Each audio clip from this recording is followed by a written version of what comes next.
परवीन साहिबा तुम्हें फौरन बुला रही हैं। क्यों, क्या हुआ? कल रात जो तुमने खुफिया ऑपरेशन किया था ना, हाँ क्या? वो सोशल मीडिया पर लीक हो गया। पूरे तुर्की में तुम्हारी बातें चल रही हैं।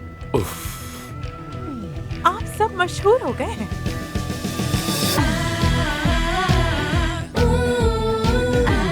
हमारे प्यारे व्यूअर्स, आज हम आपको मेडिकल दुनिया के लिए मिसाल बनने वाली एक बड़ी सोशल मीडिया मुहिम से आगाह करेंगे, जिसमें ब्लूमिंग ब्यूटी की जानिब से की जाने वाली चेहरे की प्लास्टिक सर्जरी के जरिए एक नौजवान की जिंदगी बदल दी गई। ठीक है, मैं जानता हूँ आप नाराज हैं। हमने ये सब बिना बताए किया, लेकिन इसमें सारी गलती मेरी है।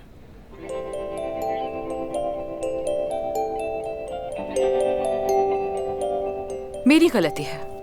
आमिर तो ऐसा बिल्कुल नहीं चाहता था, मैंने ही इसरार किया था। सिर्फ मेरी वजह से इसने ये बात मानी है। तुमने बहुत अच्छा काम किया है। Bravo, excellent work. क्या मतलब, आप लोग नाराज नहीं है क्या? तुमने बोर्ड की परमिशन ना लेने के बावजूद खुद फैसला लेकर मतीन साहब के टेस्ट से लेकर ऑपरेशन तक का सारा प्रोसेस खुद ही सब कुछ ऑर्गेनाइज किया है। तुमने ये सर्जरी करने का फैसला किया, और यही नहीं बल्कि यहाँ तक कि अली के साथ काम करने की कीमत पर भी तुमने इसे एक्सेप्ट किया और कामयाबी से सब कुछ कंप्लीट किया। और सबसे बढ़कर बात ये कि तुमने एक टीम बनकर ये सब कुछ किया। ये वाकई काबिल तारीफ है। अब तुम हमारी पार्टनर बन गई हो। यानी आप ये सब कुछ जानते थे? जाहिर है। एक अच्छा मैनेजर होना इसी को कहते हैं ना। आपको कैसे पता चला? यूँ समझ लो, अंदर बहुत काबिल एतमाद एजेंट है। कौन है वो? मुझे क्यों नहीं मालूम? मुझे भी नहीं मालूम। लेकिन अगर ये सब कुछ तुम्हें अच्छा पार्टनर बनाता है तो इस बार हम नजरअंदाज कर सकते हैं परवीन साहिबा।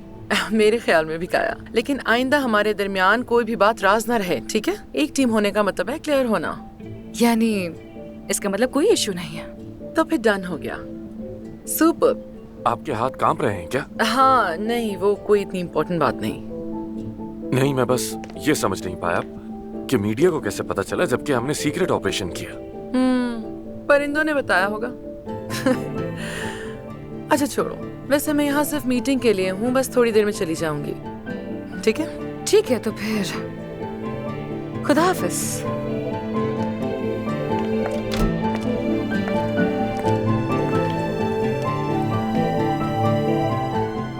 मैं बहुत खुश हूँ काया।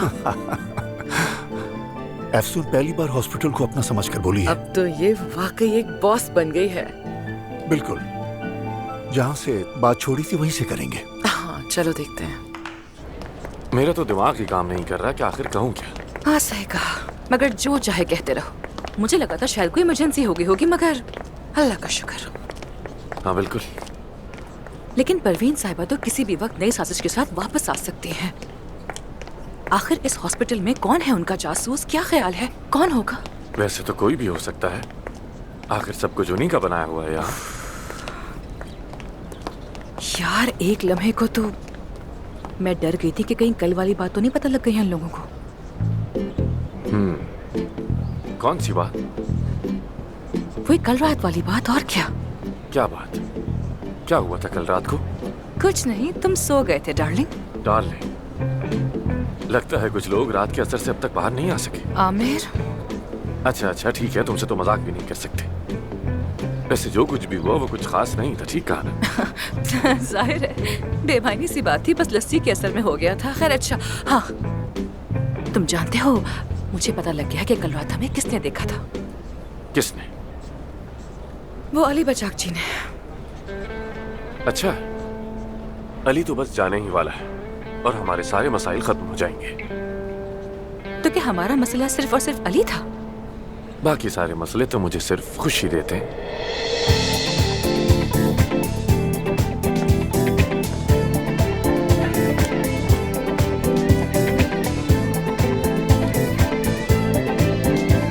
जी हाँ मोअज़्ज़िज़ नाज़रीन, ब्लूमिंग ब्यूटी के नुमाया सर्जन आमिर दमीर खान की क़यादत में सरअंजाम दी गई ये सर्जरी महीनों से चेहरे को नकाब के पीछे छुपाए बैठे मतीन साहब के लिए एक लम्हा फिक्रिया था।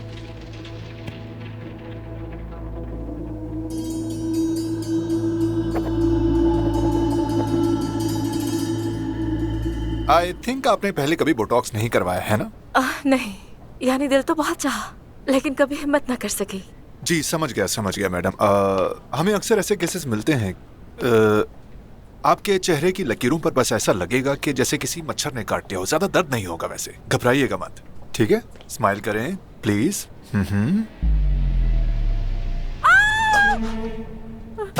रिलैक्स रहें आप, रिलैक्स रहें प्लीज। बिला वजह डर गई आप, डरने की कोई बात नहीं है। जैसे मैंने कहा कि हल्की सी चुभन होगी, शायद आपको महसूस भी ना हो, इसलिए प्लीज रिलैक्स रहें। ठीक है, ओके। डरिएगा मत। अब फिर से मुस्कुराएं जरा। क्या कर रही हैं आप? आपको पुरसुकून रहना चाहिए, डरने की कोई बात नहीं है, कुछ नहीं होगा, रिलैक्स रहें। ओह, आई एम सो सॉरी। दरअसल मुझे इंजेक्शन से बहुत डर लगता मैं है। समझ गया। यानी करवाना भी तो चाहती हूँ, बताएं अब क्या करूँ? तो ऐसा करते हैं कि सबसे पहले ये चीजें हटा देते हैं हम, और 1 मिनट रुकें जरा। अब गौर से सुनिए, यहाँ हमारे हॉस्पिटल में एक लाइफ कोच हैं, डॉक्टर यासिर, अपने काम के माहिर। इसलिए अगर आप चाहें तो मैं उनको यहाँ बुलाकर आपसे बात करवा देता हूँ। अगर आप मुतमईन हो जाती हैं तो ठीक, वरना नहीं। ये तो बहुत अच्छा हो जाएगा डॉक्टर साहब। ठीक है, मैं उन्हें इन्फॉर्म करता हूँ, आप यहीं वेट ठीक कीजिए। है।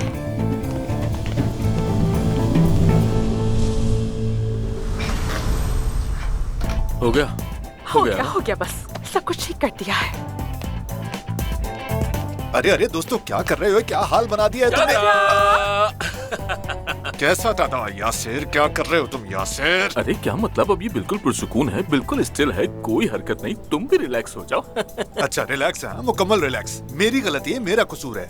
जब तुम जैसे तेज दिमागों को ये काम दूंगा तो नतीजा यही निकलेगा ना। बातों में वक्त जाया मत करो यार, हाथ चलाओ और काम खत्म कर दो। वैसे भी हिलाल साहिबा को देखो, वो बड़ी खुश है। इनकी परमिशन भी ले ली है ना? ठीक है, मेरी असिस्टेंट आपसे चेकअप के लिए राब्ता कर लेगी। जी बिल्कुल, ये तो मेरा फर्ज है। फिर मिलते हैं। आमिर, अली, मैं तुमसे बात करने आया था, थोड़ी बात कर ले। मेरा पेशेंट आने वाला है, अगर मुख्तसर हो तो बात कर सकते हैं। हाँ, फिक्र मत करो, ज्यादा वक्त नहीं लूंगा। आमिर, मैं हॉस्पिटल छोड़ रहा हूँ, वापस अमेरिका जा रहा हूँ, और जब जा ही रहा हूँ तो सोचा कि खुलकर बात ही कर लूँ। एफसून बहुत खास है, बहुत नायाब है वो। ऐसी लड़कियां दुनिया में नसीब वालों को मिलती हैं। जानता हूँ मैं, मालूम है मुझे। लेकिन इस हॉस्पिटल में अफसून बिल्कुल अलग है।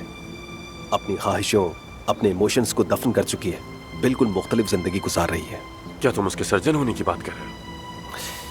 लगता है उसने तुम्हें सब कुछ बता दिया है। मैंने सोचा कि हम दोनों शायद दोबारा एक साथ हो जाए, लेकिन नहीं, ऐसा मुमकिन नहीं हो पाया।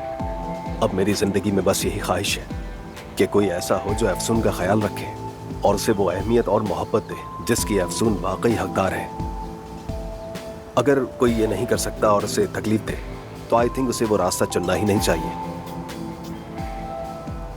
और हाँ, एक और बात, अफसून वाकई बहुत अच्छी सर्जन है, बस उसे जरा सी अपनाइयत और हिम्मत दिलाने की जरूरत है। Thank you so much. Have a safe journey. शुक्रिया।